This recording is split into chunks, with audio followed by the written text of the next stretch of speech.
Hey guys, it's the Mini Photog here. So in this section of the Cosplay Photography mini-series, we're going to talk about camera gear. Now, you don't need an expensive camera to actually get really good shots, but you will need a camera and a lens. So no phones here. So if you have a camera, then great, we can get started. But if you don't have anything to photograph with, then I would suggest getting a Sony ZV-E10.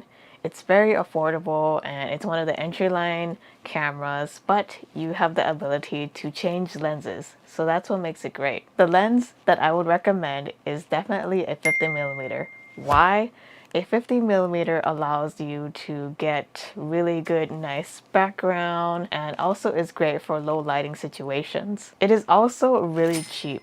It's one of the cheapest lenses to start out with. So what you'll want next is SD cards.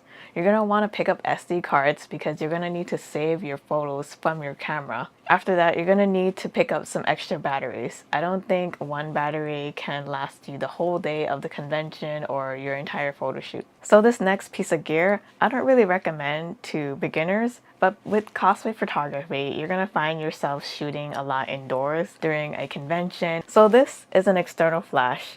It goes on top of the camera as such. This allows you to get in more light just in case you don't have any, which usually happens indoors or at night. So to hold all your camera gear in one place, I would definitely suggest getting a bag.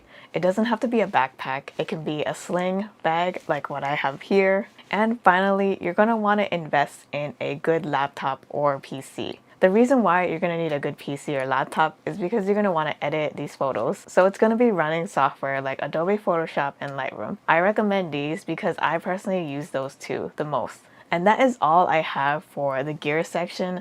So it's not that much. It's more like for those starting out because gear is so vast and there's just so much types of gear out there that I don't want to overwhelm you with everything. So now that you know what type of gear you need to get, you really should start getting to know your camera well. There are tons of tutorials out there that already go over the type of camera that you have or even the specific brand and model that you own. I would suggest really diving deep and getting to know like where the menu is and how to change certain settings and really play around with your camera. But if you feel you are ready to move on, in the next video I'll go over aperture, shutter speed, and ISO and why those three are really important to know. So be sure to head on over to that video.